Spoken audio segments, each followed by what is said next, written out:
윤석훈, 그가 그토록 사랑했던 여인과 마주했다. 전아내는 변함없이 아름다웠지만 그의 시선은 전아내의 살짝 부른 배에 꽂혔다. 그가 먼저 말을 꺼내지 못하자 전아내는 아무렇지 않게 말했다. 당신이랑 갖기 싫다는 아기 지금은 가졌어. 아내는 덤덤했다. 마치 날씨가 좋은 오늘 같은 지극히 평범한 이야기였다. 하지만 그 짧은 한마디는 윤석훈의 심장을 찢어놓았다. 어떻게 그 무거운 얘기를 그렇게 한마디로 할 수 있지? 지난 세월의 무게가 담긴 질문이 목구멍까지 차올랐지만 그는 그저 씁쓸하게 웃을 수밖에 없었다. 윤석훈은 아이와 동물을 무척이나 소중히 하는 사람이었다. 아내와 함께 살 때도 아이를 원했을 것이다. 그러나 아내는 임신을 원치 않는다고 생각했다. 아내의 뜻을 존중하며 그는 그렇게 좋아하는 아이를 갖지 않았다. 그의 마음속에는 늘 아이에 대한 깊은 갈망이 있었다. 얼마나 좋은 아빠가 될 수 있을지 모두가 알기에 그 마음의 아픔은 더욱 깊었다. 그를 떠난 아내는 지금 다른 사람과 결혼해 임신 중이다. 윤석훈은 그 사실에 적잖이 놀랐고 마음도 많이 아팠을 것이다. 그가 마주한 현실은 그가 얼마나 큰 아픔을 겪었는지 그리고 얼마나 많은 것을 포기하며 살아왔는지 보여주는 잔인한 증거였다. 그는 그 자리에서 한동안 멍하니 서 있었다. 자신의 인생이 멈춘 것만 같았는데 아내의 시간은 멈추지 않고 흘러가고 있었다. 효미는 자신의 사무실에서 바쁜 하루를 보내고 있었다. 그때 그녀의 휴대전화가 다급하게 울렸다. 화면에 뜬 발신자는 다름 아닌 그녀의 언니였다. 청각장애인인 언니는 카톡으로 빠르게 효민에게 상황을 전달했다. 언니의 지인이 유명 화가로부터 저작권 침해로 고소를 당했다는 것이다. 언니의 지인은 아마추어 화가였고 그녀의 작품을 판매했다가 소송에 휘말리게 된 상황이었다. 효민아, 제발 좀 도와줘. 나는 어떻게 해야 할지 모르겠어. 언니는 불안함과 두려움으로 가득 차 있었다. 효민은 언니의 부탁을 외면할 수 없었다.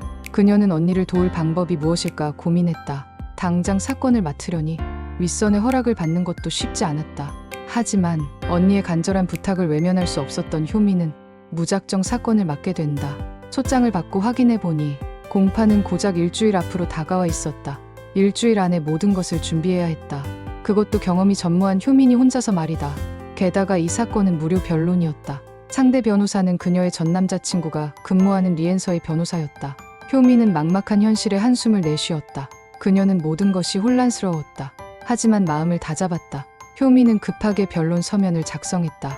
잠도 제대로 자지 못하고 며칠 밤을 새워가며 서류를 완성했다. 그녀는 서류를 들고 윤석훈에게 찾아갔다. 그의 도움을 받고 싶었다. 윤석훈은 효민이 건넨 서면을 조용히 읽어보더니 잘 썼네 라고 칭찬했다. 효민의 얼굴에 안도감이 스쳤다. 근데 법정에서 어떻게 프레젠트해야 할지 모르겠어요. 제가 이 사건을 제대로 변론할 수 있을까요? 효민은 불안한 마음을 감추지 못했다. 그녀는 이 사건이 어려운 사건이라는 것을 알고 있었다.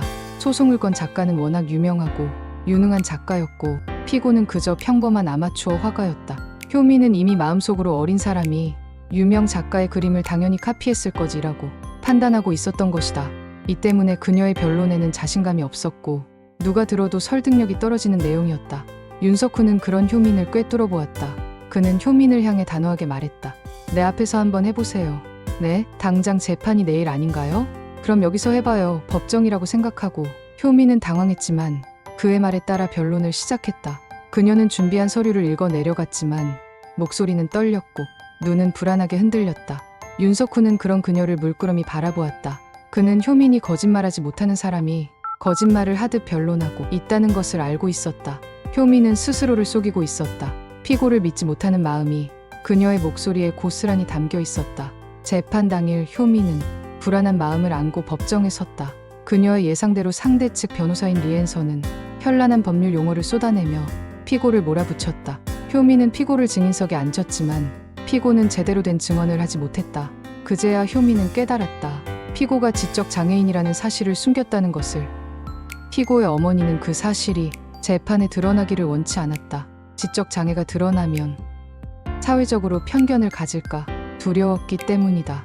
효민은 그 사실을 모른 채 증인석에 앉혔고 상대 측은 이때다 싶어 늑대처럼 달려들었다.